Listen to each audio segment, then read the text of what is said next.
నమస్తే న్యూస్ 24 తెలుగుకు స్వాగతం. వార్తల్లోని ముఖ్యాంశాలు ఇప్పుడు చూద్దాం. ఉమ్మడి ఆంధ్రప్రదేశ్ మాజీ ముఖ్యమంత్రి దివంగత నేత డాక్టర్ వైఎస్ రాజశేఖర రెడ్డి వర్ధంతి సందర్భంగా అనంతపురం జిల్లా సింగనమల నియోజకవర్గం నార్పల మండల కేంద్రంలోని వైఎస్ఆర్ విగ్రహానికి వైకాపా రాష్ట్ర కార్యదర్శి నార్పల సత్యనారాయణ రెడ్డి పూలమాలలు వేసి ఘన నివాళులు అర్పించారు. ఈ సందర్భంగా దివంగత మహానేత అపర భగీరథుడు ఉమ్మడి ఆంధ్రప్రదేశ్ మాజీ ముఖ్యమంత్రి డాక్టర్ వైఎస్ రాజశేఖర రెడ్డి రైతులకు, విద్యార్థులకు, బడుగు బలహీన వర్గాలకు చేసిన అభివృద్ధిని అందించిన సంక్షేమ ఫలాల గురించి, ప్రవేశపెట్టిన ఆరోగ్యశ్రీ 108 పథకాల గురించి వైకాపా నాయకులు కొనియాడారు. ఈ కార్యక్రమంలో నార్పల మండల వైకాపా party convener Kadar Valikhan, MPP Nageswararao, ZP vice chairman Vedantam Nagaratnamma, నియోజకవర్గ బీసీసెల్ అధ్యక్షులు పట్నం ఫణీంద్ర, సింగిల్ విండో అధ్యక్షులు లోక్నాథ్ రెడ్డి, కోఆప్షన్ మెంబర్ అమీర్ బాషా, వివిధ గ్రామాల సర్పంచులు, జెడ్పీటీసీ సభ్యులు, ఎంపీటీసీ సభ్యులు, వైసీపీ పార్టీ కార్యకర్తలు, అభిమానులు పాల్గొన్నారు.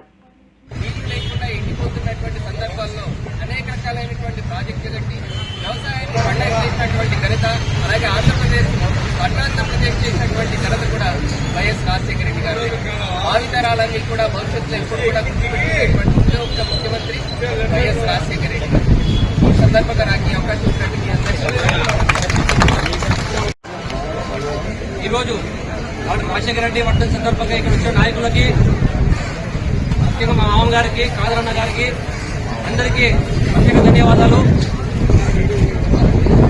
అభివృద్ధి అంటే డాక్టర్ వైఎస్ రాజశేఖర రెడ్డి, సంక్షేమం అంటే డాక్టర్ వైఎస్ రాజశేఖర రెడ్డి. ఈరోజు పన్నాటి అయినా సరే, ఆరోగ్యశ్రీ అయినా సరే, ఫీజు రియంబర్స్మెంట్ అయినా సరే, రైతు రుణమాఫీ అయినా సరే, ఏమి ఎత్తుకున్నా కూడా ఆయన ఇచ్చే సంక్షేమ పథకాలు, ఆయన చేసిన అభివృద్ధి మన కళ్ళకి ఎప్పటికీ నిలిచిపోతాయి. మన తరాలు ఎప్పటికి పోయినా కూడా ఆయన సంక్షేమ పథకాలు ఎప్పటికీ చిరస్థాయిగా ఉంటాయి. అలాంటి నాయకులు వర్ధంతి సందర్భంగా మనమంతా ఘనంగా నివాళులర్పిద్దాం. ఆయన అడుగులో నడుస్తున్న జగన్మోహన్ రెడ్డికి మనంతా దగ్గరుండి ముందరుండి ఆయన ఎప్పుడు గెలిపించుకుంటూ చేద్దాం. జోహార్ వైఎస్ఆర్. రాజశేఖర రెడ్డి గారి మరణం ఎంత విషాదకరమైనది.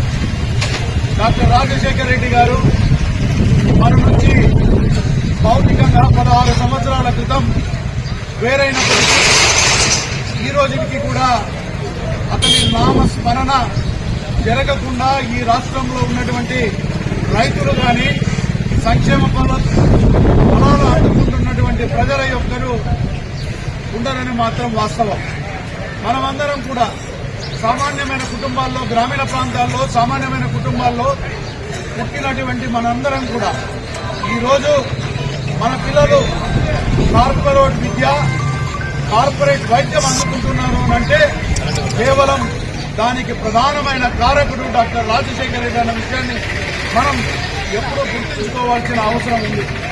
డాక్టర్ రాజశేఖర రెడ్డి గారు లేకపోయి ఉంటే ఈరోజు ఈ గ్రామీణ ప్రాంతాల్లో పేద రైతు కుటుంబాల్లో కానీ, రైతు కూలీ కుటుంబాల్లో కానీ ఇంతమంది సాఫ్ట్వేర్ ఇంజనీర్లు, మెకానికల్ ఇంజనీర్లు, డాక్టర్లు, ఎంసీఏలు, సీఏలు చదివి ఈరోజు ఆర్థికంగా పుష్టిగా ఉన్నారు అనంటే దానికి ప్రధానమైన కారకుడు డాక్టర్ రాజశేఖర రెడ్డి గారు. డాక్టర్ రాజశేఖర రెడ్డి గారు తాను ఏదైతే దానికి నిర్వచనం, తాను ఇచ్చిన మాటకు నిలబెట్టుకుంటాడని, తాను ఇచ్చిన మాటకు కట్టుబడి ఉంటాడని 2004 కంటే పూర్వం చంద్రబాబు నాయుడు ముఖ్యమంత్రిగా ఉన్నప్పుడు ఈ రాష్ట్రంలో ఉన్నటువంటి రైతుల పరిస్థితి చాలా దయనీయంగా ఉండేది. కరెంటు మోటార్లు తీసుకొని పోవడం, అదేవిధంగా బ్యాంకుల్లో కావచ్చు, సహకార బ్యాంకుల్లో కావచ్చు, రైతులు తీసుకున్నటువంటి రుణాలు చెల్లించకపోతే ఆ రుణాలు చెల్లించినటువంటి రైతులను మేము ఆ పొలాలు వేస్తాము అని చెప్పి గ్రామాల్లో దండోరా వేస్తూ, ఊర్లలో పెద్ద పెద్ద నోటీసులు వేసి రైతులను అవమానించినటువంటి చంద్రబాబు నాయుడు.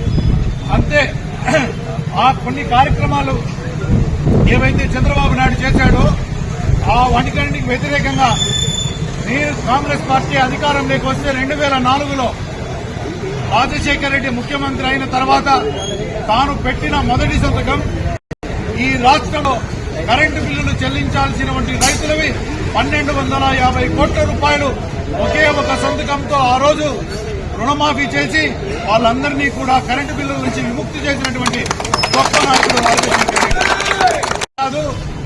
రైతులకి ఇన్సూరెన్సుల ద్వారా ఇన్పుట్ సబ్సిడీల ద్వారా ఎన్నో వేల కోట్ల రూపాయలు ఇచ్చినటువంటి మహానాయకుడు రాజశేఖర రెడ్డి గారు.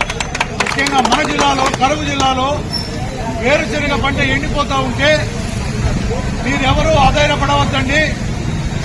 ఈ రాష్ట్రంలో నేను ముఖ్యమంత్రిగా ఉన్నాను. ఈ రాష్ట్రంలో వేరుశెనగ కాయలు కాయకపోతే ఆ ఎండిన వేరుశెనగ చెట్లకు డబ్బులు కాపిస్తానని దాదాపు ఆ కాలంలోనే 900 కోట్ల రూపాయలు చెల్లించినటువంటి మహానాయకుడు రాజశేఖర రెడ్డి గారు. ఈ రోజుకి కూడా ఎవరైనా ఆరోగ్యం బాగలేకపోతే తెలుగుదేశమా కాంగ్రెసా అరవదేశం అనుకోకుండా ఎవరికైనా ముఖ్యంగా గుర్తొచ్చేది కేవలం కుయి అని 108 నొక్కితేనే ఆ 108కి ఈరోజు ఏ ప్రభుత్వం ఉంటే ఆ పేరు పెట్టుకోవచ్చు, కానీ గుర్తొచ్చేది మటుకు రాజశేఖర రెడ్డి అన్న విషయాన్ని మనందరం గమనించాల్సిన ఎన్ని విషయాలు చెప్పుకుంటూ పోతే ఈ రోజు మంత్రి నీవా కాలువలే లేకపోతే ఈ జిల్లాలో రైతాంగం ఎంతో వెనుకబడింది.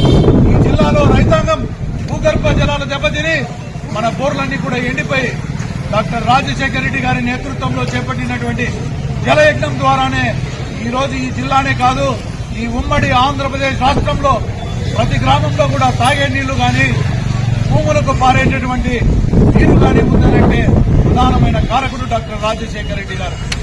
రెడ్డి గారు మనందరికీ ఎప్పుడు గుర్తుంటాడు కాబట్టి ఈ రోజు ఉన్నటువంటి తెలుగుదేశం పార్టీ గతంలో ఉన్నటువంటి చంద్రబాబు నాయుడు అయినా ఈ రోజున్న చంద్రబాబు నాయుడు అయినా పెద్ద ఎత్తున జగన్మోహన్ రెడ్డి గారు పట్ల కుట్రలు పనుతూ రాజశేఖర రెడ్డి గారి వారసత్వం ఈ రాష్ట్రంలో ఉండకూడదు, ఏ విధంగానైనా రాష్ట్రంలో వైఎస్ వారసత్వాన్ని తొలగించాలన్న ఉద్దేశంతోనే అనేకమైన అక్రమ కేసులు నిర్బంధించడం జరిగింది. ఈరోజు కేవలం వాళ్ళ నాన్న నుంచి అలమర్చుకున్నటువంటి ఇచ్చిన మాటకు కట్టుబడడం కోసం ఏదైతే రాజశేఖర రెడ్డి గారు ఇచ్చిన మాటను నిలబెట్టుకుంటాడో అదేవిధంగా జగన్మోహన్ రెడ్డి గారు కూడా ఇచ్చిన మాట కోసమే ఈ రాష్ట్రంలో ఓడిపోయినాడు తప్ప అతను చేసిన పొరపాటు గాని తప్పు గాని ఏమీ లేదన్న విషయాన్ని మనం అందరం కూడా గుర్తుంచుకోవాలా. రాజశేఖర రెడ్డి యొక్క వారసత్వాన్ని మనం నిలబెట్టుకోవాల్సిన అవసరం ఉంది. రాజశేఖర రెడ్డి గారి యొక్క సంకల్పాన్ని నెరవేర్చాల్సిన అవసరం మనకుంది. కాబట్టి ఎప్పటికి కూడా మనం అందరం కూడా జగన్మోహన్ రెడ్డి గారికి అండగా ఉంటూ రాబో 2029 ఎన్నికల్లో కూడా జగన్మోహన్ రెడ్డి గారిని మరొకసారి ఈ రాష్ట్రానికి ముఖ్యమంత్రి చేసుకుని రాజశేఖర రెడ్డి గారి యొక్క సంకల్పాన్ని నెరవేరుతామని కూడా మీకు అందరికీ కూడా తెలియజేసుకుంటూ